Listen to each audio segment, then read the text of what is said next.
Welcome back, one and all, to the Damage Report. I'm John Iadarola, and it being Monday and all, I'm very glad to be joined on the program today by Jayar Jackson. Jayar, how's it going? What's going on, kid? It's the best damn day of the week. I'm not sure if you guys know this. Also, the problem with this being Mondays, and I could jump on here, is as I'm doing the stream, I do the watch party stream as we come in here. The only problem is I have too many things to say on a Monday, John, and you cut me off every time, and I'm beginning increasingly angry with this situation, bro. Cut you off. It's an hour-long stream. You gotta get those comments in while you can. Jesus. You go for an hour and a half, bro. Listen, no place to go and talk. It's my show. You have a show in addition to your stream. Where's my extra half an hour, Iadarola? I'm gonna send an email, bro. That's fine. You push me back. I don't care. Anyway, very glad to have you here. By the way, we're only a couple weeks into this new setup. We're still figuring things out. We had one day last week, the one day Edwin wasn't in the studio, where we had a bunch of tech problems. And today, he didn't make it explicit, he didn't say it, but I think he was testing me.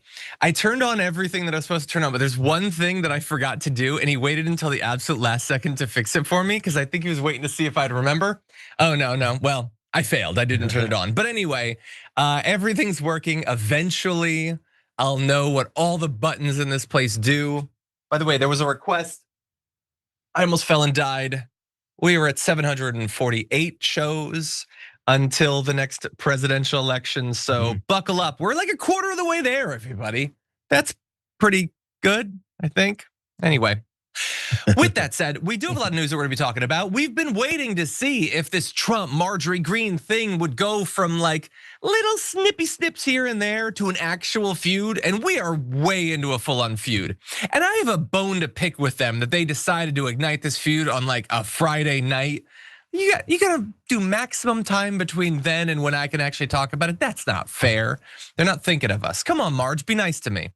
But anyway, we're gonna be talking about that. We're gonna talk about healthcare. We're gonna be talking about affordability, which I hear Trump is the best on.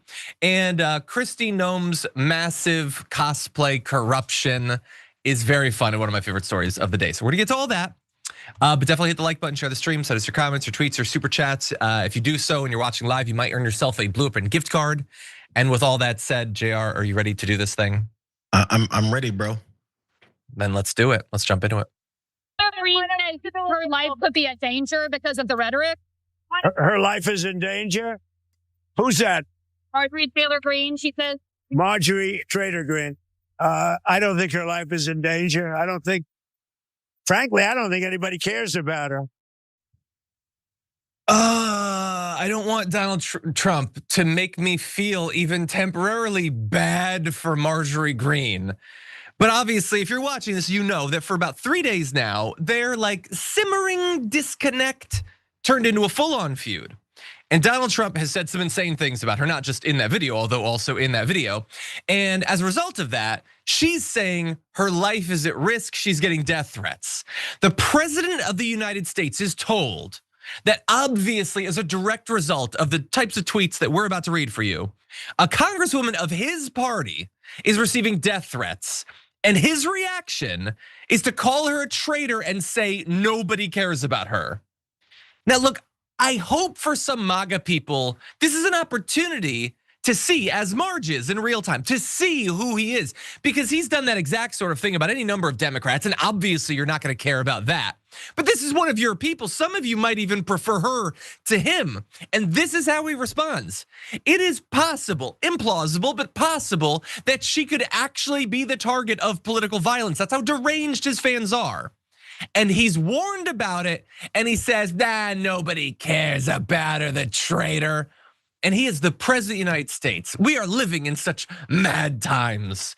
But that's the serious part of that. The fun part of it is them attacking each other. So we're gonna try to have a bit of fun with that. I'm not gonna read this entire message because this is longer than many short stories that I've written in my life. But this is what Trump sent out over the weekend about Marjorie Greene that really kicked the whole thing into high gear. I am withdrawing my support and endorsement of Congresswoman Marjorie Taylor Greene. He put it in quotation marks. It's just what she is, dude. I don't like it any more than you do, but that's what she is. He says, despite my record of a blah, blah, blah, blah, blah, low taxes, no transgender for everyone, and I will literally never know what that means. Despite all of that, All she does, wacky Marjorie, is complain, complain, complain. And then he runs through an exaggerated but not wholly inaccurate accounting of what actually seemed to start their feud, which is that she wanted to run for senator or for governor. She wasn't happy being a congressman anymore. And the polling showed that she was actually doing really poorly, and that if she were to be the Republican candidate, it gave a real opportunity for the Democrat to win. And so it seems accurate to say that he didn't want her to run for that race. That's true. But then he says that like she wouldn't have had any chance unless she had my endorsement, which she wasn't about to get. But if with your endorsement she would have won, why wouldn't she have gotten it? Again, his story, it has to work both ways for him, but that makes it not work anyway. But regardless, he says that I'm so busy, I can't take a ranting lunatic's call every day. Damn. And then he says basically, somebody primary her, and if you do, you'll have my complete and unyielding support. She has gone far left. That was surprise to me that she's now far. I guess she's consulting with Mamdani on his mayoral possibilities. But anyway, blah, blah, blah, attacks her, wants her to be replaced. So this really did escalate over the weekend. And what led to the video we showed you in the beginning was she said stuff like this on Twitter, which was that she's now being contacted by private security firms with warnings for my safety as a hotbed of threats against me are being fueled and egged on by the most powerful man in the world, the man I supported and helped get elected. She goes on to say that she doesn't like worship him, all that stuff. We'll get to all that. But this is pretty amazing because I don't doubt that she is getting threats. Or I get threats. She's seen as like a traitor. She's gonna get even more threats. But like, I also think two things. One, did Marge care when like judges were getting threats on their life? Relatives of judges were getting threats on their life because they were being egged on by that guy? Hey, how about when he egged on a crowd and they went to the Capitol and then they killed some cops? Remember that? You don't care about that because it wasn't you that was being targeted, but it was bad. People died as a result of that. It was still a really bad thing. Also, Marjorie Greene, I'm sure, would agree that she's been demonized by the left, by crazy commies like me for years now. And yet, evidently, her life was totally safe during years of that demonization. One day into Donald Trump talking about you, and all of a sudden you're receiving death threats and you need private security firms. And I believe that you are right to say that. But then it really is hard to believe that the left is the one with the problem of political violence when all it takes is one day of Donald Trump calling you a Looney Tune and now you might be killed. So again, I think that this says a lot. It says a lot about Donald Trump, definitely. It says a lot about his movement. And it also, in some ways, says something about Marjorie Greene. Now, I'm glad that she disagreed with him on the topics that she did, and I don't want her life to be in danger. But we also have to understand the context of this. Jayar, what do you make of all this? First of all, I'm proud of you, John. I thought I was going to be in a fight here about how I don't have to give much of a damn about what is Marjorie Taylor Greene's talking about. By the way, Marjorie Taylor Greene is saying a lot of the right stuff. I keep putting that forward. And every time I see her having this next beef and the next battle with Donald Trump, I'm thinking, oh, is she gonna finally fully come around? Is she finally been forced to? Because we already know these things change for people once it's personally something that they're experiencing. So the higher cost of things, she specifically pointed out how her kids won't have the same opportunities that they expected to have because of this failing economy, because she actually saw some things with those Epstein files and the Epstein survivors, and it spoke to her. So she was upset about a few things. But as you pointed out, she's not upset about it enough to actually do something further. What is she now going to do? What's she gonna do now? Is she now gonna, change this whole rhetoric conversation that Republicans have about how these far lefties are the ones committing all this political violence? Because she also talked about how she's getting all these death threats and these people coming for her, and they're getting the kinds of things that she would expect to get from other folks. Well, are you gonna finally tie that knot and be like, it's the same guy who called me a lunatic that now I'm getting all kinds of death threats, who went on multiple tirades online to call me out and say a bunch of things about me. But the one thing she's still gonna be on board with is him attacking American citizens, him going after people that they both at the same time think are lesser than them, more minorities, more gay folks, more lesbians, more trans folks. All these folks are still willing to go after, and she still has no problem with how he's operating. And she still doesn't believe, despite the fact that there's multiple people who've talked about his involvement with all this child sex trafficking rings and outside of it, she's still okay with that guy. That is until he finally targets her. Yeah. I mean, I And appreciate you, but it's just not principled. That's all. Yeah, well, and I'm not even sure how against him she's gonna be now. Like we've been talking about the feud's gone nuclear, right? That's probably like the headline of this story on YouTube. But it's still mostly one way. We're gonna get to Marge in just one sec, but she's not hitting him as hard as he's hitting her. Let's be clear about that. And no, I don't think we're gonna have to argue about this. I like her position on Epstein. That's good. Although in the end, so many Republicans have moved over that even if she had flip-flopped on that, it wouldn't necessarily matter. She said good things about the ACA subsidies, but it didn't end up happening. So like, again, I believe in only giving credit so much as it is earned, and words are worth very little, actions are worth more. There's been some good words, not even that many good words, but some, not that many good actions, mostly in Epstein, and I've given her credit for that. So let's just be clear about what she's actually done. Again, none of this has anything to do with whether she should be receiving death threats or whatever, but I mentioned, the one-way nature of this. Well, let's see how critical she can get. So she's on CNN, here she is being asked about Donald Trump and MAGA. Do you think he represents the MAGA movement as he once did? Well, what the American people voted for with MAGA was to put the American people first and stop sending foreign aid and stop being involved in foreign wars. They very much deserve to be put first. Cost of living is far too high. Health insurance is completely out of control. And those are two issues I've been very vocal on for months and months now. Sounds like you're saying that he is not representing the MAGA movement that he started right now.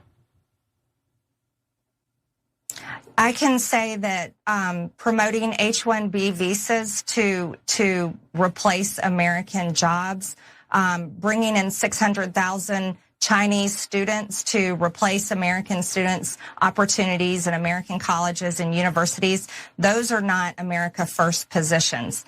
And continuing to really travel all over the world doesn't help Americans back at home. Yeah, so she teed her up to say, you're saying he's not America First, but she's not saying that. She wants you to come to that conclusion, but she doesn't want you to come to that conclusion because she said so.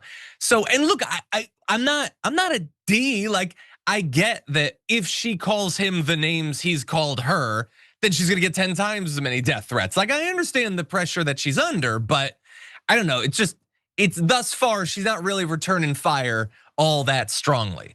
Now, as she's getting these threats, and I'm gonna give you more thoughts about my view of her evolution in the next section, but she's receiving some support, not really from a lot of elected Republicans. They seem to wanna keep out of this thing, and I think we can sort of understand why. She received this message from Brian Glenn, the reporter, who's also more notably her boyfriend, says, I love this woman, I love this country, God bless America. I don't necessarily like either of them, but that's a nice message to send to her as she's under all this pressure. And that received a reply from Laura Loomer, who says, nobody cares, simp.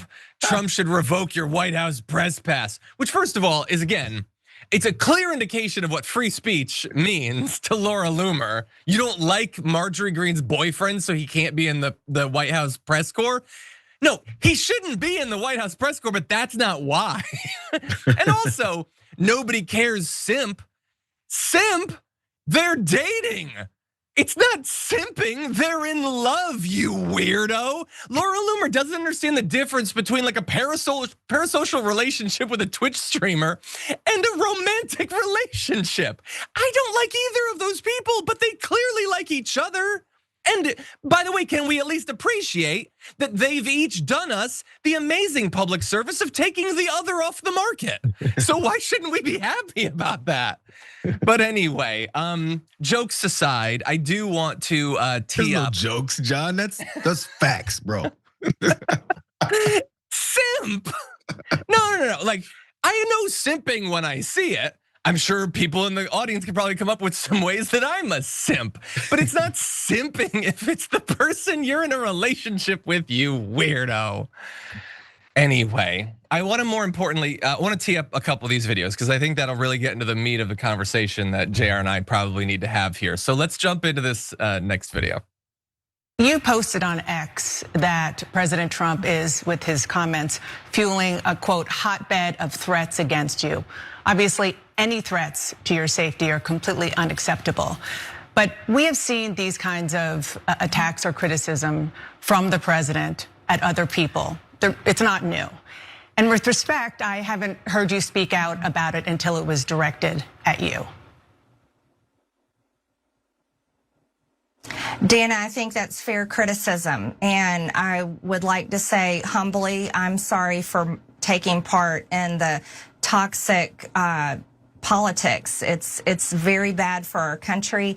And it's been something I've thought about a lot, especially since Charlie Kirk was assassinated, is that I'm only responsible for myself and my own words and actions.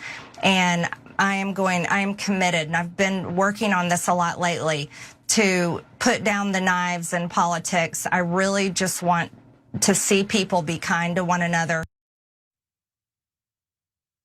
Okay. Look, she said that she was wrong. That's good. We don't often see Republicans admit that they were wrong about literally anything. And that's a pretty significant thing that she was accused of. Massive hypocrisy on the topic of like the sort of insults that lead to death threats. And she didn't, I think there was a little bit of weaseliness, but I would say that was 85% taking ownership of it. Now, taking ownership of it after doing it for years is nowhere near as good as not being hypocritical on that in the first place. I mean, she did it for years.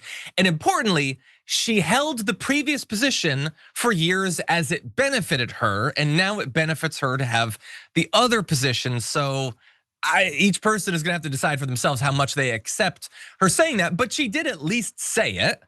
Now she will go on in that interview to be pressed by Dana Bash on some of her past statements, and here is what she had to say to that. Agreements. So just to put a button on this, you regret the things that you have said and posted in the past, the Facebook post that was taken down of you in 2020 holding a gun alongside the squad, encouraging people to go on the offense against the socialists, liking a tweet of somebody calling for the execution of Nancy Pelosi and former President Obama, just examples? Well, Dana, as you know, and many people know, I addressed that back in 2021. And of course, I never want to cause any harm or anything bad for anyone. So that was addressed back then, and I very much stand by my words I said then, and I stand by my words today. I think America needs to come together and end all the toxic, dangerous rhetoric and divide. And I'm leading the way with my own example, and I hope that President Trump can do the same. Okay, so I didn't buy her excuses back in 2020 or whatever it was that she made them, so I'm not buying them now. And that's, again, there's a better way to say what she said. Even if she doesn't want to take accountability for those statements, she could say, we're gonna have a dispute about which of those I actually did and which somebody else did under my account or whatever. But regardless, anything I said that encouraged violence, I do. Like that, I think would have been stronger. The issue is that like Dana Bash could have gone on for a long time. I mean, the statements about AOC, the constant statements about Ilhan Omar, the attack on Titan video, comments about Nancy Pelosi and about her husband. One of our producers says that she compared wearing masks to the Holocaust. Her comments about January 6th, which I haven't heard her reverse course on January 6th at all. Previously saying, if I had been in charge, we would have had guns and we would have won the day, that sort of thing. Like, I don't remember her exact words, but it was something like that. There's been a lot of that stuff. And she says now that she's leading the way, which first of all, I don't know that you're leading the way on taking down the temperature in the country. You want to be a part of it, that's fine. Don't nominate yourself as the leader of stopping tribalism and partisanship. But also, I think we could test that. Ask her what she thinks about trans people and see if suddenly this is a kinder, softer, more Christian-y Marjorie Greene. Maybe not. Ask her what she thinks about Zoran Mamdani or Muslims running for office or, gay second grade teachers. I would wonder, like, it's one thing to do kind of an okay job on Dana Bash, but like how far will that actually go, Jayar? That's what I question. That's what I'm still questioning. And listen, actions speak louder than words. We know the old saying, and there's a reason why it's theirs, because you can say a lot of the right stuff, which she has been. But again, the actual final confrontation where she's talking about what is that Trump is doing came once he finally called her name out. And even in some of those texts that she said she sent back and forth with him, she pointed out in one of those texts to like a staffer or something, she goes, I've always defended Donald Trump. I've always made sure I've separated myself from him. She posted that, how her main objective was to make sure she avoids implicating Donald Trump. So her principles, actionable principles so far, lie with wanting to unveil things with the Epstein files. So kudos to her for that. Everything else, there's no need for anyone to associate with her that actually still wants the advancement of this country and the progression of people that are always been disenfranchised, that have been demonized, that have been called lesser individuals. And as a result of that rhetoric, since she's talking rhetoric, as a result of that, many of those people get arrested, get killed, get murdered, and no one tends to care about those types of things because of that kind of rhetoric. It's gonna take some work to tone that down. So if you're gonna be a leader, you're gonna have to start the lead now and continue that lead, even when it's not politically expedient to you. Just gonna point that out. By the way, and she's gonna have a lot of opportunities to do better on this because Trump seemingly is just now gonna keep hitting her because on True Social, I'm sure there's new ones since we went live. I think we probably will do the third part, but briefly, I think. So he posted this, wacky Marjorie traitor Brown. Remember, green turns to brown when there's rot involved, is working overtime to try and portray herself as a victim, when in actuality, she is the cause of all of her own problems. The fact is, nobody cares about this traitor to our country. And then Marjorie traitor Greene, what happened to Brown? I thought she was brown now. Is a disgrace to our great Republican Party. Okay, so she is actually receiving death threats. Disagreements aside, all that, people shouldn't be getting death threats. I don't like death threats. He knows that she's receiving death threats, and he is now repeatedly hammering home, she's a traitor, she's a traitor, she's a traitor. What do you do to traitors? I don't know, I wouldn't do anything, but there's some crazy Republicans that might do something to a traitor. And this is what the president of the United States is doing. If there was an attack on Marjorie Greene right now, no debate, Donald Trump inspired it. 100% indisputable, except all right-wing media, which won't take responsibility for it. And he just keeps doing it and keeps doing it and keeps doing it. Well, we'll see. Again, I know there's an equal number of people who are probably gonna respond to this video saying you're being too charitable to Marjorie Greene, as they're saying, like, take the win, bring her in or whatever. I know Jamie Raskin is saying we need to have a big tent. I don't want Marjorie Greene as a Democrat. If we want to agree on a couple things or whatever, that's fine. But there's still so much more work needs to be done in terms of rhetoric and statements, as well as much more importantly, actions. And we are still very far away from that. But that said, let's turn to the wider, perhaps, MAGA civil war that this feud is kind of a microcosm of. Let's jump to this. MAGA is fracturing before our very eyes now that Marjorie Greene and Donald Trump are openly fighting. And there are already these big policy disagreements over Israel, H-1B visas, all that. It's been really causing problems for the MAGA world. And some are now doing a little symbolic change to show their newfound loyalties. So why don't we jump into this? Oh, sorry, we jumped to the video.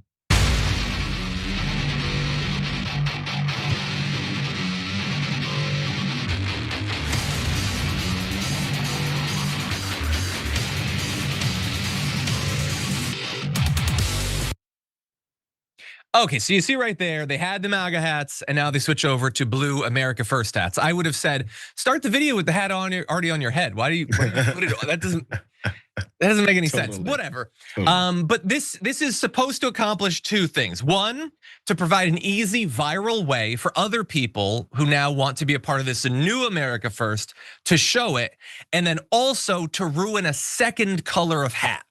So you already couldn't wear red hats in public. Now you're not gonna be able to wear blue. So JR, I apologize to you. Your collection is gonna need to be culled. But we previewed this meme here. This is Will West put it up. America First, America Only. Which I didn't think that you could get more aggressive as a slogan than America First, but America Only. That's some dark stuff, man. I don't like what most people probably mean when they say that. And this is beginning to spread. So you can see here they have their little sweatshirt. Again, now they're going with blue, which is just gonna be so confusing for everyone because blue's the Democrats' color. What are you doing, people? But Marge even says she wants one of those. So it's not like she doesn't understand what's going on here. And then you can see tweets going out. MAGA is dead. It's time for America only. So I don't know. Trump would want you to believe that the Marge split is her becoming like a leftist. It doesn't feel like that, Jayar. It feels like they're moving into an even more like apocalyptic version of American conservatism. But what do you think? Yeah, there's all kinds of shifts I believe are happening as this, party and specifically this president crumbles and falls apart and starts flailing in front of us every day. So this is another aspect. They're waiting for the leadership. Because I mean, I get it. This is all the beginnings of blue hats instead of red hats now.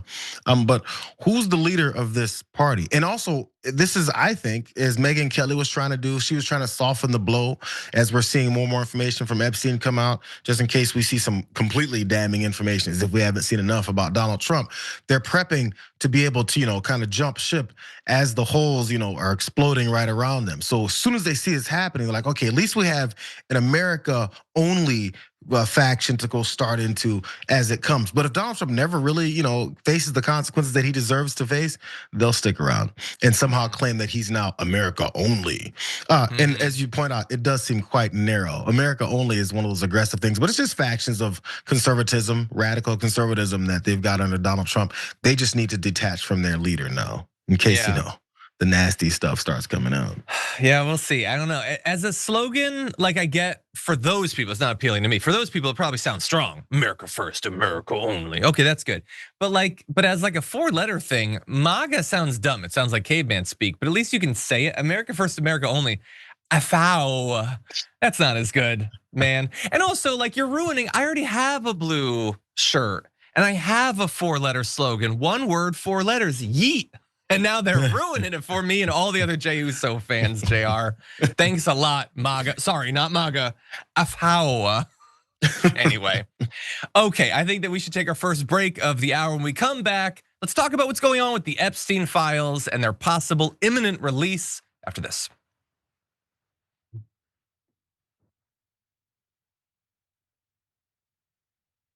Okay, everybody, let's see what's going on out there. Oh, I want to let everyone know, this is the week where we're gonna be doing our members hangout. Obviously, next week is Thanksgiving, and so we wouldn't be able to do it then. So this Thursday, 30 minutes after the close of the Aftermath, you can come hang out if you're a tier 3 member on YouTube, or if you'd like to become one or upgrade your membership. We hang out, we talk about all sorts of things, what's going on in our lives, TV, movies, books, all sorts of stuff. It's a lot of fun.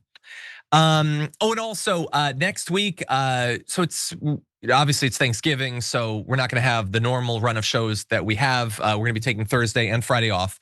I will be here on Monday with Jayar. Tuesday and Wednesday, I'm not gonna be here. I have some friends coming into town, so we're gonna have awesome fill-ins as before. I know Jordan's gonna be filling in, so definitely stick around. And on those days, when we don't have live shows on Thursday and Friday, don't worry, we're still gonna be uploading other content. We're doing some cool mashups and stuff like that, so you're not gonna be totally without content if you'd like to watch something. Okay, with that said, let's jump into your comments. TechStan says in the members' comments, does Loomer purposefully kick her pinky toe into the bedpost every morning just so she can start off PO'd and ramp up from there? I've never seen her calm or happy. They are not good ambassadors for the lives they lead. None of them seem happy with what's going on. Laura Loomer is the angriest person. She makes Stephen Miller look chill. Anyway, Salt of the Union says, will today be the day John gives credit / be nice to MTG? Probably not, but stay tuned. I think, I'm a fallible person. I'm being as nice as I should be. What do you all think? I'd actually like to see, can we do a Twitch poll? Is John being too nice, nice enough, not nice enough to Marjorie? I'm curious what people think in the audience. Okay, hold on. Lisa says, you shouldn't let Jordan host too often because he's awesome. Well, we try to choose awesome people to fill in, both as our co-hosts and as our leads. By the way, I don't know if Jordan is watching, but we did end up playing golf this weekend. and he beat me fairly significantly. That won't be a surprise to anyone watching, but he did. He had a good game. Let's see, Tio says fascists usually attack the in crowd when they sense a little bit of disloyalty. Yeah, no, I think that the constant weeding out of the disloyal and everything is a part of it. It's dramatic, I think they like watching it. Let's see if they do that poll. I think they're trying to set it up there. Okay, we have 120. Okay, Doug Ferrari Jokeroni is a member on YouTube. Thank you. CD Northstock Dad, as always, gifted a membership. Thank you, as always. Droopy Bosoms Dragon, member for 37 months, says happy Monday, John and Jayar. Thanks for all you do. Thank you for being out there. We appreciate it. Always glad to see your name. Tyler Hackner, member for 40 months, says Republicans don't care about anything until it affects them. Example number 23568. 100%. Yes. Look, I guess, there are some Republicans that wouldn't even care about it after it happens to them, I suppose. So it could be worse, but yeah, people are saying I'm caving on Marge. Okay. You're entitled to your opinion. I think that is a bit harsh on me, but I think you're caving on me. Dodger, member for 16 months, says first day at a new job position on the best damn day of the week. Congrats, that's awesome. Nice. Glad you got a new position. Okay, Anthony McClendon says in the super chat, hey, hi guys, two things. One, best damn day of the week, obviously. Two, you weren't here last week, so I'll repeat, Jade Cargill finally unleashed. She has been, I think that's good. We'll see, but I think it's a good turn, I think. I enjoy it. Good job. SmackDown, that might get me to watch SmackDown someday.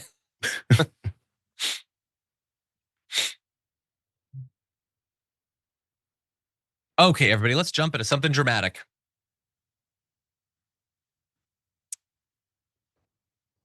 Okay, there we go, thanks.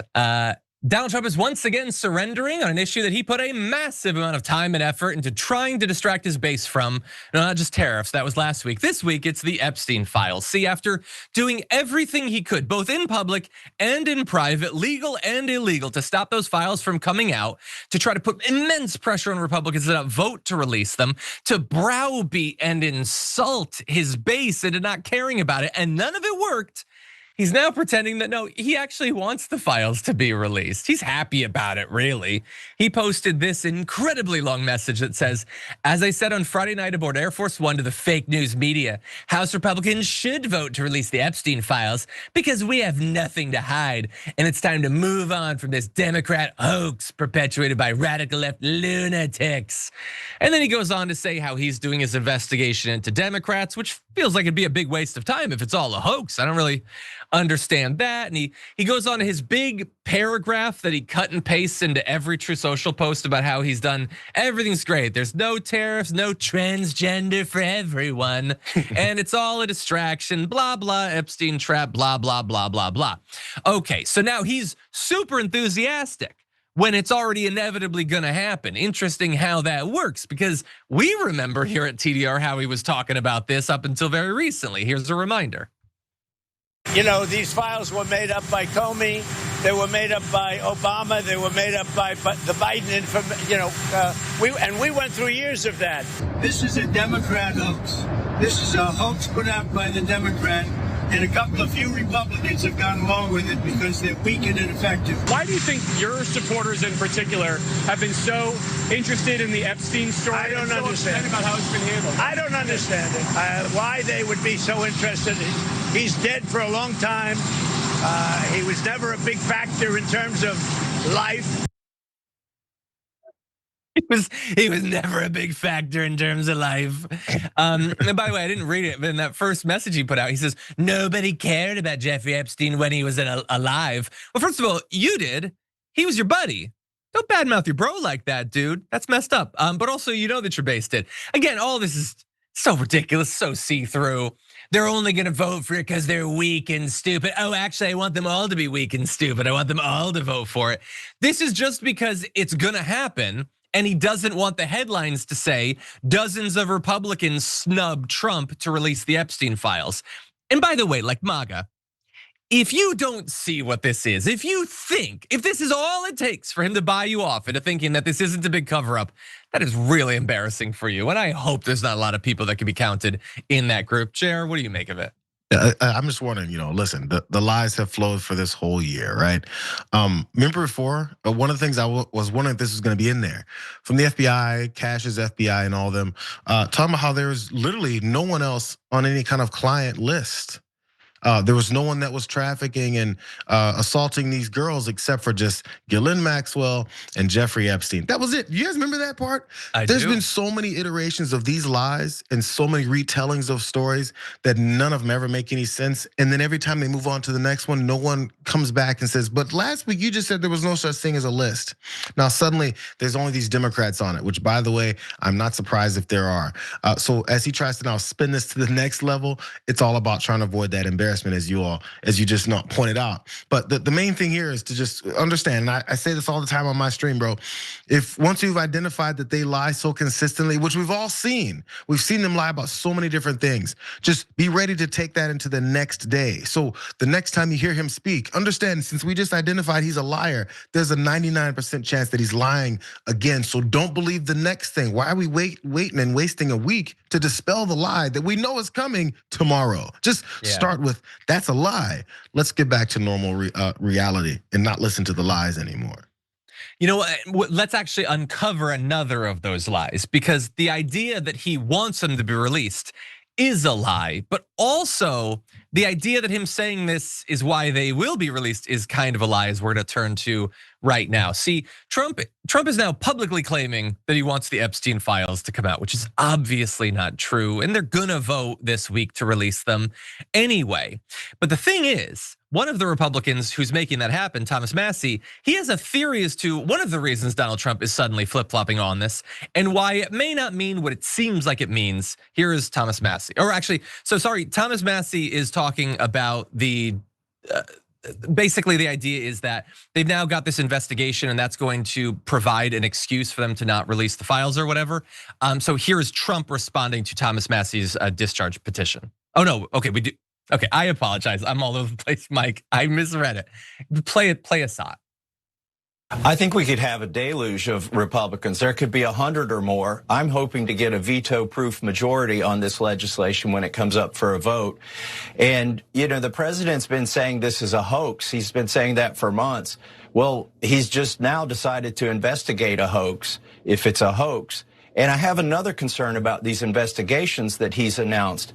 If they have ongoing investigations in certain areas, those documents can't be released. So this might be a big smokescreen, these investigations, to open a bunch of them as a last-ditch effort to prevent the release of the Epstein files. See, we got there in the end.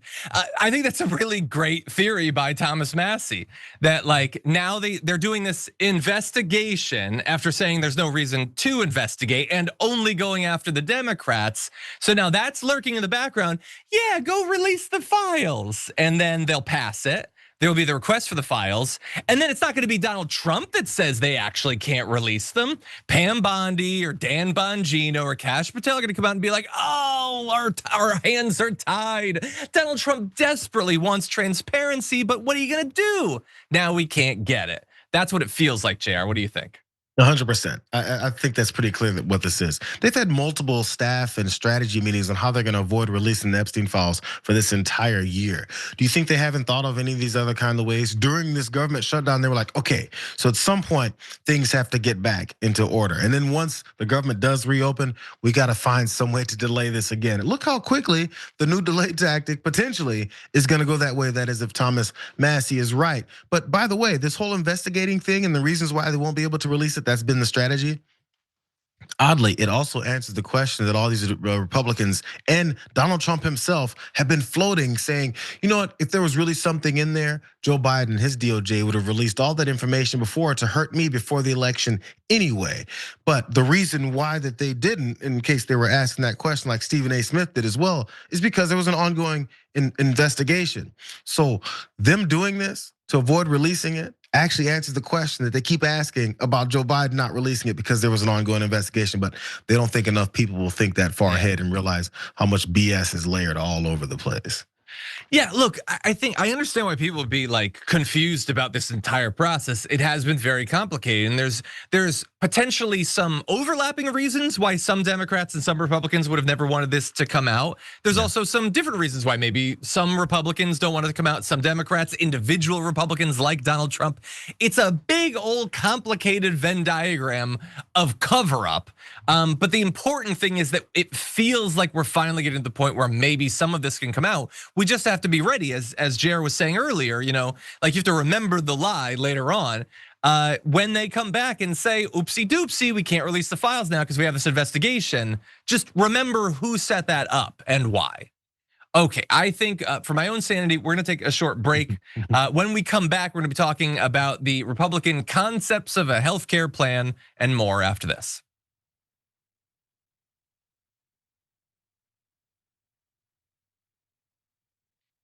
Okay, now supposedly there was the poll, but I'm not actually seeing it. Octo Squiddies is saying it was 67% nice enough, but I didn't actually see the poll go up for some reason. I'm curious what the other percents were, but here it is. Okay, thank you. It's been probably the first place I should have checked is in the document. Thank you, producers. So 67% said nice enough, 4% or 22% said too nice, 11% said not nice enough. Okay, so that is the smallest percentage. I'm trying to be fair, everybody. I don't know, Jayar, do you think we should be even harsher?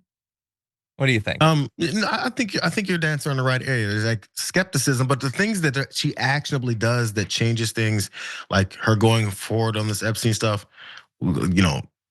credit where credit is due, but that also still has nothing to do with the rest of her belief systems. It's okay, do this. I appreciate you doing it. No, don't get near me.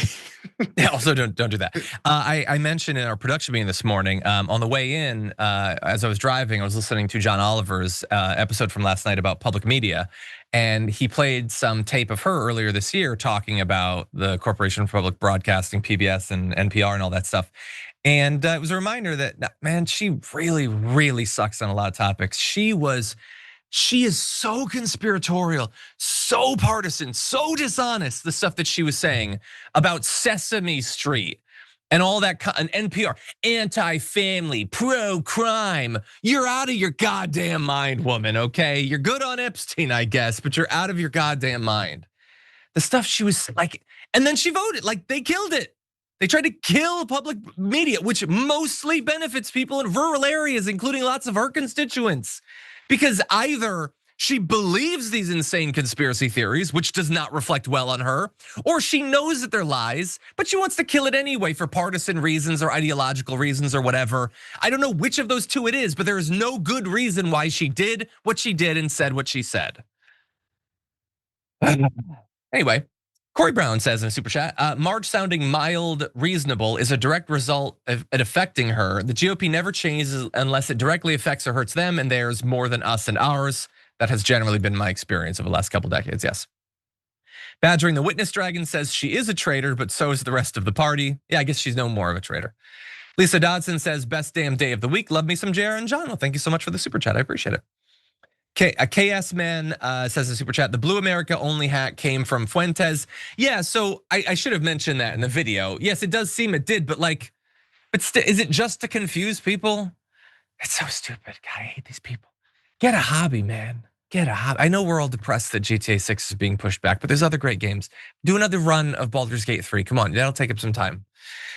Anyway, CD No Star Dad says, I'm happy Marge now thinking about other people, but she yelled in AOC's mail slot, that's true, and followed David Hogg around yelling at him saying crisis actor. Both of those are crazier things to have done than anybody watching this right now has ever done in their life. And has she apologized for all those things? I mean, maybe that's supposed to be included in our Dana Bash thing, but those were out of control things to do. Okay. Nicodemus says in super chat, could MTG end up being the anti-Fetterman, returning balance to the force? No, I don't think so. I mean, I don't like Fetterman, but no, Marge is not suddenly gonna ask her about climate change. See what she thinks about climate change and renewable energy. And CD Northstock Dad says, so Marge went MAGA to full K America first. I think that might be missing something. I can't exactly follow that, but thank you for the message. I do appreciate it.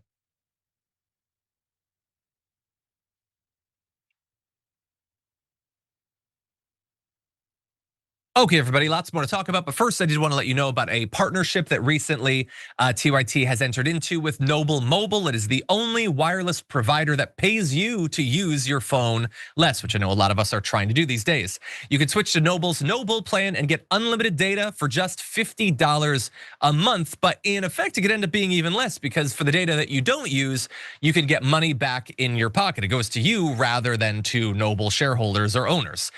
So when you switch, you can save money, obviously. Those who switch say that they save on average $500 to $1,000 a year on their phone bill. And if you'd like to do this or find out more about it, you can go to go.tyt.com/switch. Doing so supports TYT in our mission of delivering true independent media.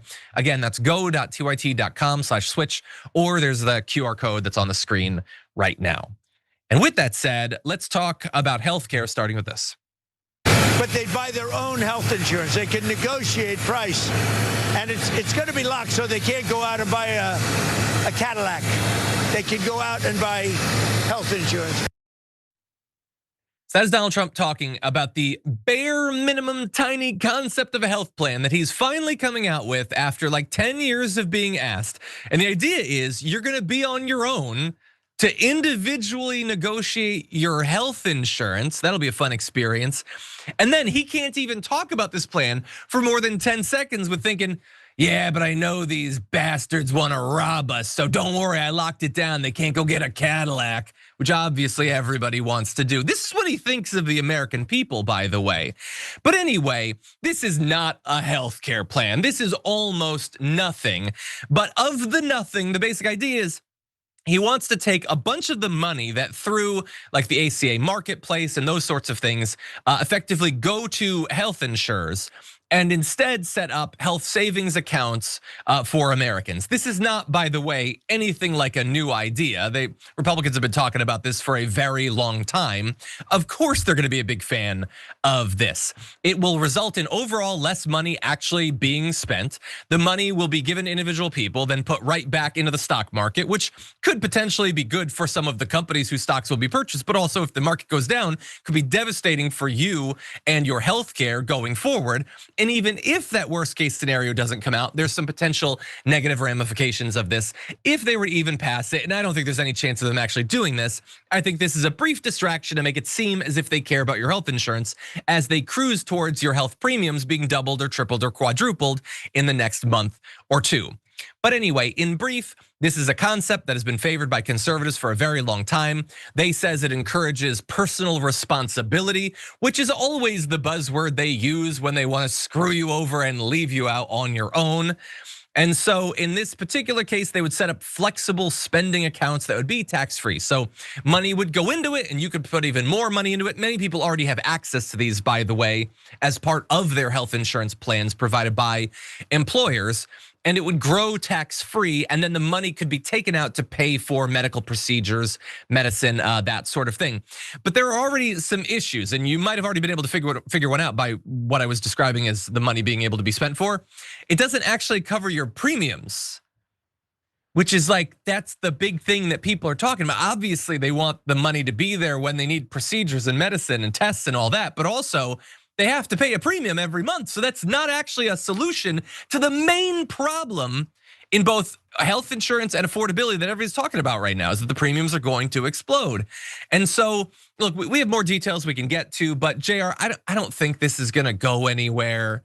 I don't know if you have a different read. What do you think? It's very similar. Like I said, every time we've seen remnants, concepts, pieces of plans from this party, it's never based in anything that can actually help folks get out of that affordability issue. It never, ever, ever is. Like, what is it that makes us think that these folks are still paid by these industries? They're looking to make more money off of our healthcare, that they're suddenly gonna flip on them. They just need to delay this long enough and continue to convince and fool enough people to thinking something else.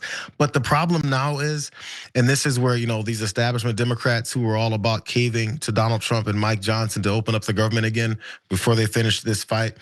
This is actually where they're gonna be high stepping, because now these guys have to go back to giving us all their really bad ideas and plans. And it's just gonna highlight how much they really don't care about it. Because people can pay attention, read up on it, and see this isn't gonna work, and actually see their premiums skyrocket. They have to come up with an idea because they said they would. And this could be the next step of the failure of this MAGA party, really. It's not even a new idea. It's not gonna solve the problem. And it's again, it's their solution to literally everything is like, how can we like sort of secondhand transfer money to Wall Street? Like that's what they have for literally everything. And look, me bad-mouthing this plan isn't saying that the current way that it's done is great. Obviously, it's not. That's why those subsidies need to be there. And even with the subsidies, health insurance is still very expensive. The status quo isn't good just because the Republican alternative, which barely even exists, is bad. But I will remind everyone, it's not like there isn't another way that you can do this. If we jump ahead to graphic 5, the majority of the world's population lives in a country that has universal health coverage. If they can make it work in Canada and Mexico and Spain and France and Germany and Russia and China and India and Australia and Brazil and all these other places, I don't know, I feel like we could probably do it. Aren't we richer than them and better than them and stronger and smarter than them? I'm constantly told that. Why is it that almost everyone else in the world can make it work, but we are just uniquely incompetent and incapable of doing it? Or is it perhaps that we're not uniquely incompetent or incapable? It's just that there's some incredibly wealthy interests that don't want us to switch over to that, because even though it would be better for the people and even better for the government, it wouldn't be good for the private health insurance companies and other related industries that make a ton of money off the status quo. But that is why you're not even hearing about that possibility from the right. As they complain, as they have for years about Obamacare, the last thing they want is you to think about the obvious better answer. Okay, with that said, let's jump into likely one more thing to close out this hour. Okay. Donald Trump's flailing attempts to make the midterms anything other than a disaster for the Republicans has hit a major snag, and it has to do with the efforts to redistrict in more and more states. He obviously was successful in pressuring Texas Republicans to gerrymander to take seats away from the Democrats, but that then triggered California to do the same. And there have been some cases where judges have struck down Republicans' attempt to do this. And all that's bad from Donald Trump's point of view. But even worse was when Indiana Republicans said, we're not going to do a new map. We're not even gonna try to. Now, to be clear, they're not trying to just like because, it would be wrong for democracy. No, it's because they saw how the last election went and they think if we were to do this, we might end up losing our seats, these state Senate Republicans in the next election, and maybe even congressional seats as well. The math just isn't mathing for them. But Donald Trump doesn't care. He's desperate. He can actually see the polls as much as he says that they're fake news, and he knows the midterms are gonna be hard. He obviously has no confidence that he can win over the voters, which is why he's decided to just skip all that politics stuff and instead just try to rig the midterms for himself. And so when Indiana Republicans announced that they're not gonna gerrymander, he freaked out about it, saying very disappointed in Indiana State Senate Republicans for not wanting to redistrict their state, allowing the United States Congress to perhaps gain 2 more Republican seats. So pause right there. So he's saying, I wanted us to do this so we get more seats. It's very clear what he wants to do. The next sentence is, the Democrats have done redistricting for years, often illegally, and all other appropriate Republican states have done it.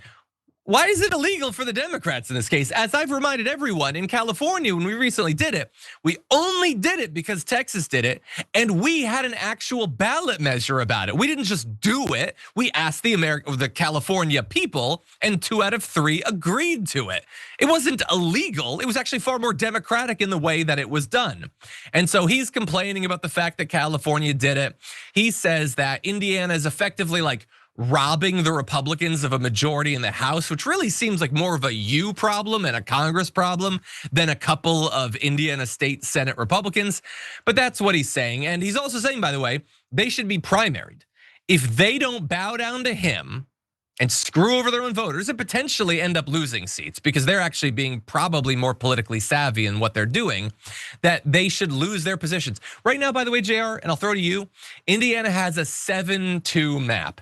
It is already wildly skewed towards the Republicans, but that's not enough. He's saying we want 2 more seats. He's saying it should be 9-0. What do you think? It's sad. Listen, as you point out, you're reading right there what he wants. And he's saying it blatantly and straightforward. All these guys are saying it. It's crazy that this Republican Party, they've gone from, trying to suppress people from coming out and voting. That was their main purpose for trying to win elections. They're just blatantly saying, we're gonna change some rules. And when we change those rules, those same rules that we've said Democrats are doing illegally, we're doing them legally. They expect people to be this partisan and divided to think it's okay as long as we do things the wrong way. We're doing this specifically and strictly to help out Donald effing Trump, the guy who tossed more middle fingers at the American people every chance that he gets. The fact that they've got these fractures within their own MAGA party because of him. All this is right in front of everyone's faces, but they still think that's some kind of winning message. Their agenda, their new platform is now cheating. Like, that's their platform. And when someone asks them, what kind of bills and plans do you guys have? I don't know. Cheat. We want to be permanently in the majority, even though everybody hates our guts and we know they hate our guts and we don't want to do anything about it. Does that work? Is that good? So by the way, I wanted to take this opportunity to point out two things. Marjorie Greene is not the only Republican now at risk of political violence. One of the Indiana lawmakers, State Senator Greg Good, says he's now been swatted after Donald Trump tweeted about him. So again, this is just in the last couple of days, 2 Republicans now facing potential threats on their life because of Donald Trump. And he, by the way, he hasn't even publicly gone against redistricting. He just says, we haven't seen a map that I can actually support at this point. But that's your party, dude. That's the movement you're a part of. And you remember that Trump message that I just showed you, where he's like, we need a 9-0 Indiana map. And if we don't get it, we're gonna primary the hell out of these Republicans. I just wanna remind everyone, the Justice Department is currently suing California to block Gavin Newsom's ballot measure approved redistricting plan, saying it's unfair as Trump is trying to take all representation from Indiana. It's actually ridiculous. And by the way, he's still talking about this. That first message had been earlier. He put up this second message saying, I will be strongly endorsing against any state senator or House member from Indiana that votes against the Republican Party and our nation by not allowing for redistricting for congressional seats in the US House of Representatives, as every other state in the nation is doing, Republican or Democrat, which is not true, not everybody is. Democrats are trying to steal our seats everywhere, and we're not gonna let that happen. This all began with the rigged census. We must keep the majority at all costs. Republicans must fight back. So first of all, have you considered keeping the majority by not being hated? By not screwing over the American people, maybe keeping some of your promises. That's one way to keep the majority. Also, this all started with the rigged census. He means the census. They want to rig it. They want to violate the Constitution by not counting everyone in these areas. The way it's being done right now is literally how the Constitution says it's supposed to. So he's flipping reality on its head once again. And he's saying every state is redistricting. The Democrats are trying to steal seats. Look, at the very least, you're both trying to steal seats, right? I mean, you can't have it both ways simultaneously. I mean, look, I've said I don't like this. I don't want this redistricting to happen anywhere. But if it's gonna happen in California, I'm not gonna pretend that the reason it's being done in California is because it's moral and good. It's just pragmatic to counteract the gerrymandering happening in Texas. But he wants to go a step further and be like, no, these damn California Democrats are stealing seats. Meanwhile, we're being awesome and patriotic. It's childish nonsense. Final thoughts, Jayar. Last thought, think about it. He's strongly endorsing against. His endorsement is based on going against people, not based off of endorsing someone for their policies, their plans, or their political agendas and coming forward and doing something for the American people. His endorsements are about being against people for not rigging. It's all right in front of us. Exactly, it's transparent. Okay, we're gonna take a short break. When we come back, we got a lot more to get to, so don't go anywhere if you're watching live. If you're on the podcast, thank you as always. For the rest of you, we'll see you soon.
Welcome back to the Aftermath, one and all. John and Jayar here. I didn't spill a full cup of coffee on my keyboard. You spilled a full cup of coffee on your keyboard. Anyway, we're here. We're gonna read a few comments and then jump into some more news. Leo says, DJT is so damn old and out of touch. He said Cadillac instead of something more effing modern. Yikes. Hi, John. Have you watched The Expanse yet? So first off, I mean, they still make Cadillacs, but it's a weird thing. If you're just choosing from the ether a brand, that's a weird one to choose, and it shows how disconnected he is. It's an 80s mindset, totally. Yeah, definitely. The last time he actually thought about a car to buy or whatever. And no, I have not watched more than the first couple episodes of The Expanse. Yeah, it didn't hook my wife, unfortunately. But at some point I will, and the books were very good. Okay, May Money in the Building, member for 56 months says, what's up? I'm late, but I think Marge is being genuine in her apology. Her friends are dangerous. If she shows changes in her actions to repent, let her. I am right there with you. If the actions change, I will change along with it. I'd like to see more apology about a lot more stuff, but we'll see. We'll see. Okay, with that said, let's have a little bit of fun at Pete Hegseth's expense. Pete Hegseth obviously desperately wants to be seen as some sort of badass, and that's a tough thing to go for. He's the guy who randomly threw an axe at a crowd while he was hosting a talk show. He's mostly known for not washing his hands, and none of that screams John Wayne or anything. But he thinks with a little bit of branding, he might be able to get there. So here he is on Twitter talking about the new names he's come up with for his military operations. So you have Operation Rough Rider, freedom of navigation for US ships. You know, our ships constantly being attacked on the high seas by pirates and everything. Operation Midnight Hammer, obliteration of Iranian nuclear sites. Maybe obliteration, by the way. Remember, we have no idea how much damage was actually done there. Operation Southern Spear, destroy narco terrorists killing Americans. Read, kill fishermen or whatever. POTUS, Trump means business and the world knows it. Peace through strength, but also never peace. Because as he just reminded you, it's just constant military operations all the time. That's not what peace is at all. But also those names are a little over the top, I think. There were some good messages on Twitter about that. Malcolm Nance says, I S you not, I thought Secretary of War was listing out gay porn movie names. Operation Rough Rider, Operation Midnight Hammer, Operation Southern Spear. It's a good point. I thought that was how he remembers all of his different alleged sexual assault incidents. He has code names for each one in his head, allegedly. Midnight Hammer, Southern Spear. I don't know, at a certain point you need code names to make it fun. Daniel says, coming soon, Operation Husky Farm Boy. Operation Throbbing Member, Operation Strapping Manservant, and Operation Morning Wood, which is not bad. Anyway, no, I don't want you to believe that everybody is laughing at him. Some people, true alphas themselves, think this is all very cool, like Jesse Waters, who had him do this graphic of Southern Spear with like an old school spear, and his eyes are redded out. I don't get it. Man, what's amazing, JR, is Jesse Waters, he looks around and he comes up with a reason to think that everything he sees will make him look gay. But this doesn't for some reason. No, he's a weird blind spot. What do you think? No, he's got blind spots because he's still waking up from his stupors. Because maybe some of the next names of these operations would be like, Operation Patron or Operation Grey Goose. Because of this, I was really close, man. I was really close. I'm not gonna cuss on your show, because the guy's, he's still that same guy. He's still a part of this presidency. These are all just like, these are PR moves. Like, what sounds cool, bro? What's gonna make people like us? What's gonna make people think that we're badasses? Rather than what is smart, what is cool, what is gonna make people like us is us doing stuff for the American people rather than for ourselves with this weird like coverings of how badass we are. That's all they've got. Like the guy just, I remember when someone convinced Donald Trump to go to 50-year mortgage plans. Did you hear about that? Yeah. They convinced him. The dummy convinced him with a poster board that had his face that said President Trump, successful, best president ever, 50-year mortgages. That's all it takes. Just present something to him and make it sound or look badass to his little brain, and it's all over it. That's who Pete Hegseth is speaking to with these names. Yeah, I was just watching one of the old episodes of Always Sunny in Philadelphia where they try to convince a bank to give them money by just having a chart with big-breasted women on the side. That would actually work on these guys. Like no joke needed. But anyway, we have some good comments. I like Trump's womanly ass says Operation Foaming Ale. I think Hegseth would go for that one. That's what I'm talking about. Operation Clandestine Hookup. That's pretty good. And Dragon Shepherd points out, Laura Loomer, this is what a simp looks like. Jesse Waters is a simp. Brian Glenn's not simping for the woman he's with or whatever. This is Jesse Waters simping for any man he's been convinced is stronger than him. It's pathetic all around. Anyway, okay, that was just a little bit of light fun. In a minute, we're gonna jump into something far more important. But first, a couple comments. Chris Miller, member for 24 months, says Dementia Don withdrew his endorsement that he was never going to give. Thanks for keeping me sane at work. Yeah, he says he withdraws his endorsement, but like, again, you didn't endorse her for governor or senate. Like what, for Congress? I don't think that she needs his endorsement for her uber red district in Congress or whatever, but whatever, go off, Trump, feel strong. Okay, and further reminder, by the way, this Thursday will be our members hangout. So definitely pencil that in. And with that, why don't we jump into more news? Throughout 2025, as our country has been racked by rising prices, the invasion of multiple cities, and the Trump Epstein cover-up, we've all kind of been suffering, but Kristi Noem has been having a ball, spending millions of our dollars shooting ads like this. Why do I love these wide open spaces? They remind me of why our forefathers came here, not just for its beauty, but for the freedom only America provides. I'm Kristi Noem. From the cowboys who tamed the West, to the titans who built our cities, to the dreamers who chased the impossible, America has always rewarded vision and grit. Our greatness calls people to us. That is not AI. I just want to be very clear. It's not a deep fake, and it goes on for a lot longer. That is a real ad that you and I paid for so that Kristi Noem can ride horses for a couple days. And then can get like, nice costuming. Like, should I have roses on my shirt? What do you think? What do you think about roses? That's strong enough? They filmed her pretending to herd cattle. She wasn't herding cattle, by the way. She's the Department of Homeland Security head. She's pretending to be a rancher, and we're paying for this fun little experience she's having. And to be clear, costumes and makeup and horse rentals aren't cheap, and they are spending a lot of money on this. $220 million so far. That's the contracts they have for this ad campaign. The DHS ad budget has tripled in the most recent fiscal year. And it is clear, look, they're getting their money's worth, I guess. She has not stopped all year going from location to location, putting on hats and different costumes, and she's on a Bearcat, and then she's pretending to fly a helicopter. She's having a ball. It looks like a lot of fun. It feels like the perfect like Make-A-Wish experience or whatever, except that we're paying for it and she's not terminal.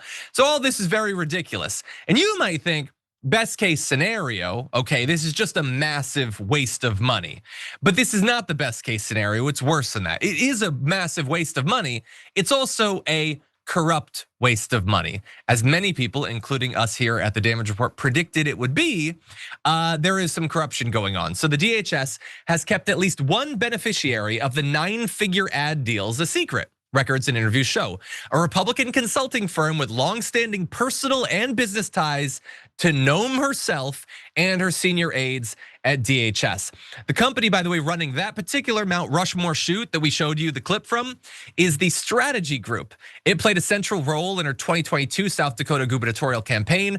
Corey Lewandowski, her top advisor at DHS, and maybe something else as well, has worked extensively with that firm, and the company's CEO is married to Noem's chief spokesperson at DHS, Tricia McLaughlin, and we'll return to that in a sec. So she's worked with them previously. They're now receiving millions to do these ads. They're tied in with her buddy. They're also tied in with her boo all at the same time. And I want to remind everyone, when they decided to do these big contracts, they said, we can't shop them out in the normal way and try to get the best deal. It's an emergency. We got to do it right now. So we'll just randomly pick The one that we love working with that's tied to multiple people, including one that I might have an intimate relationship with. Weird that that's how it worked out. Now, just to toot my own horn a little bit, as I said, we did kind of predict this earlier this year. Take a look. They're making tens of millions of dollars already. They might make double that. And there has been speculation that Noem and Lewandowski are romantically linked. Now, we don't know for sure, but that said, do we think they'd be above that sort of petty corruption? We'll find out. I'm sure there'll be a report at some point. Yeah, the report came. That was pure speculation at that point. We just knew that a lot of money was flowing out, but no, it turned out, it was an ad firm connected to Corey Lewandowski and Noem, and this is obviously breaking all sort of ethical rules. Charles Tiefer is the leading authority on federal contract law. He said, it's corrupt is the word. Hiding your friends as subcontractors is like playing hide the salami with the taxpayer, which first off, ew, but also he's right, it very much is. But remember I mentioned not just Corey Lewandowski, but Trisha McLaughlin, the chief spokesperson for DHS. Her husband is the CEO of that company, which is just the most cartoonish corruption. She doesn't think you should worry about this at all. She says, we don't have visibility into why they were chosen. I don't know who they're a subcontractor with, but I don't work with them because I have a conflict of interest and I fully recuse myself. My marriage is one thing and work is another. I don't combine them. And her husband didn't have anything to say. I don't know who's working with it. It's just millions and millions of dollars going to my husband. Weird how that works out. What do you think, Jayar? Constant lies. This is ridiculous. Like the way that James Comer was trying to weave ways into all these different corruption, money-making schemes in the last administration is crazy that he's so silent on things like this. And suddenly, like, we're just supposed to believe them. Again, the proof with MAGA Republicans when it comes to them being cornered and found out to be liars or corrupt people like this is no, trust me. That's literally the only answer that they've got. We're just supposed to trust them because they're sitting there. And by the way, so it was an emergency. They talk about emergency funds to make sure that they go buy any other kinds of contractors and potentially work with folks. And it was an emergency to film an ad with Kristi Noem riding a horse and acting like she's wrangling and rustling up some cattle. What's the emergency in that ad? What needed to be done? So why do we need to see that as quickly as possible? What did that change about the world that we needed to see her doing that and play more cosplay around it? We already know this whole thing is about enriching themselves. They all follow the lead of their president, who's made all this money off of the presidency as well. When it used to be actually like the thought of the accidental connection of money making from a company to anybody that's surrounded with the presidency was nixed. It was over, and now it's celebrated. It's crazy, bro. That fast that this corruption spread like this. Yeah, well, I do have an answer to one thing. You said, what's the emergency? The emergency is that she really likes riding horses.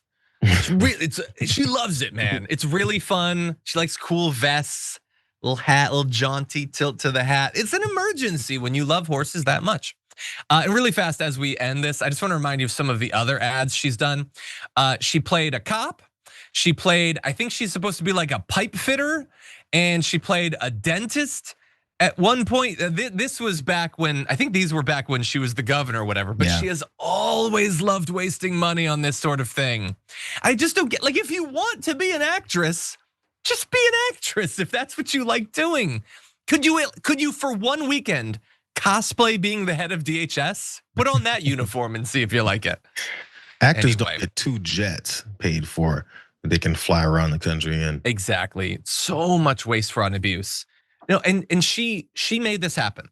I get we're like joking about this or whatever. She should be behind bars. This is not just wrong. This is obviously illegal. You cannot take hundreds of millions of dollars and just give it to whoever like your friend is or whoever you might be sleeping with at that point. That's not how the government is supposed to work. Anyway, with that said, let's move on to one more story to end the show with. If you've been looking for a way to waste all of your money and also talk with some of the worst people in the country, I've got a great way to do both of those things at the same time. Monect is an app that's been started recently, and there's a bunch of people, most of them very closely connected to MAGA that you can pay lots of money, maybe way more than you're thinking already at this point in the clip, to talk to, for instance, Nick Fuentes or Laura Loomer, Tommy Robinson or Roger Stone. I guess Chris Cuomo might be on there. If you want to talk to them, you can do it. They've even got Tony Robbins, which is fun. Sorry, not fun. Terrible, considering he's been accused of sexual misconduct and berating abuse victims, saying they try to make themselves significant, which is not the thing you should say when you yourself are being accused of that. Now, look, I don't know who might end up being on this ad, maybe this app, maybe it'll get bigger, there'll be random people or whatever. I'm just saying the people they're advertising so far are a fairly clear ideological bent. But that's fine. There's nothing necessarily wrong about that. I mean, Cameo has all sorts of people. You can be a good person on Cameo, you can be a bad person on Cameo. And who am I to say who you should waste your money talking to? But let's be clear, it's a lot of money, okay? Nick Fuentes apparently has talked to 123 people. They call them consultations. Okay, he's a podcaster. What are you consulting with him for? He charges $100 for a text message, $300 for a personal video, and $350 per minute for a video call. Jeez. I would pay $300 to not see his face for a solid minute. I don't know why anyone would be paying for it. And I'm sure when you pay the $100 for the text message, he's the one that sends it. Anyway, it can end up being a lot of money. So the call time, it's a minimum of 15 minutes, which means anybody who talks to him is paying at least $5,000. Laura Loomer only costs $375. She's not as exclusive, I guess, as Nick Fuentes. Roger Stone costs $750. Chris Cuomo, for a 15-minute video call, costs $14,985, and each additional minute costs $9.99. This reminds me of those old late night, like adult phone numbers you used to be able to call. They'd be like, the first minute's $2.99 and then $3.99 for each one. That's what it seems like. By the way, the founder of this app, Patrick Bet-David, says it costs a whopping $12,000, $800 extra per minute. He has supposedly done 9,400 calls, meaning, according to that math at least, he's made at least $1 million off of this. Although that does sound like he earned it if he did 9,400 phone calls. Throw me into a wood chipper before I do that, by the way. But also, I'm not even sure about the cost because it says $12,000. This thing says for a 30-minute call, it can be at least $48,000. I took that from their website. $48,000. It's so much money. Again, look, they're not breaking the law. If you have $48,000 and you want to spend it for like the duration of one episode of Friends talking to him, then maybe that's worth it to you. Clearly you got money to spend. And while most of the people, at least on their front page, I don't know why you'd want to talk to them. They can expand this and they can have all sorts of great people or whatever. Maybe they'll have some leftists on at one point.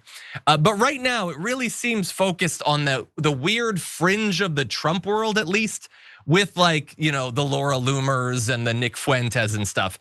If I were in charge of them, and I'm not being paid $48,000 for a 30-minute call, I would try to broaden it by bringing in some people that are less objectionable. But anyway, what do you think, Jayar? I think at some point they might be getting there, maybe expanding their base of people. Just look it up a little bit. But isn't this just podcasting? Whatever happened to memberships? Maybe pay $10 a month and you can get to listen to someone yap on and on for an hour and a half on their stream. It's like that you can. I feel like we can still do that. Why is this so necessary for people to pay all this money to talk to some person who's already well known? If they're well known, they probably talk all the time already. But this led me to the thought. Somebody's gonna pay $14,998 to talk to Chris Cuomo for some reason. Why would they want to spend damn near $15,000 to talk to him? They want something out of it. This is some weird setup. I can't fully tie the knot. Maybe it's just like, if you really love Chris Cuomo, I guess. No, I mean, like, there are people, like, I've done Cameo, like I got a cameo from a guy from The Office once. Like, I get like you have a connection to these people. I just don't understand like why you'd spend so much money to talk to Laura Loomer. Like Exactly. that's gonna be the weirdest phone conversation ever. Spend your money better, you know? When it comes to politically connected or politically thinking people or political pundits, any of that stuff, why? If somebody was to talk to Beyonce, some other kind of musician or an athlete, because that's cool. I mean, Yeah. I think I saw Ray Lewis on it. Ray Lewis, man, what the hell? What was it like in 2000? There's a couple when he made that athletes hit? actually. Like they'll talk about that stuff, right? That's something that's interesting to certain fans. What is it that you want to talk to Tim Pool about? That he doesn't say. I didn't even know Tim Pool. I have no idea. Look, I don't know I'm all throwing the a name people they out. have on there or whatever. I have no idea But who's like, on it. yeah, I saw there's a football player. There's a couple of like, they're advertised as former mobsters. I don't really understand that. That seems a little bit weird. People are like, you'd pay to talk to AOC. No, okay, I'd pay if the money went to charity. I would pay to talk to AOC. No, I get it for some things. It's just like I don't want to talk to Nick Fuentes and pay thousands of dollars. That seems like a bad use of your money. I think it's potential. Good. There's some potential influencing. I think that these people will be throwing that money around for, and it's way smaller scales than when you're giving people $1 million for their campaign. But it's like, I'd like you to do this, and I'm paying you $15,000 for this 15-minute conversation. Yeah, I don't know. I'll end on this because I know that John Oliver is doing fundraising for public media. He announced that in his last episode. Put John Oliver on there. I'll pay a little bit of money to talk to John Oliver. That'd be pretty cool. There's definitely some people I'm not immune to this, everybody. I'm just saying they seem to be advertising in a particular way, and I think that it would be to their benefit to broaden a bit and bring in more diverse. Like someone saying, I'd pay to talk to Kat Abigazzali. There you go. That's actually something. But like, just broaden, It shouldn't just be Roger Stone. Again, that would be a very strange conversation to have. Anyway, with that said, this sort of thing is becoming more common. I'm assuming. What's that? I'd like to know what your rate would be. So people are going to talk to John Iadarola. More than $10 a minute, $10 a minute to talk to John Iadarola, and we'll mostly probably be talking about board games or something, or golf. I could talk to you about golf, I guess. Anyway, okay. With that said, thank you everybody for joining us.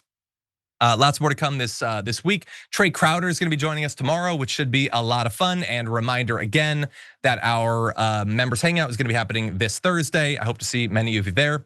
For now, stay safe out there, stay sane out there. We'll see you soon.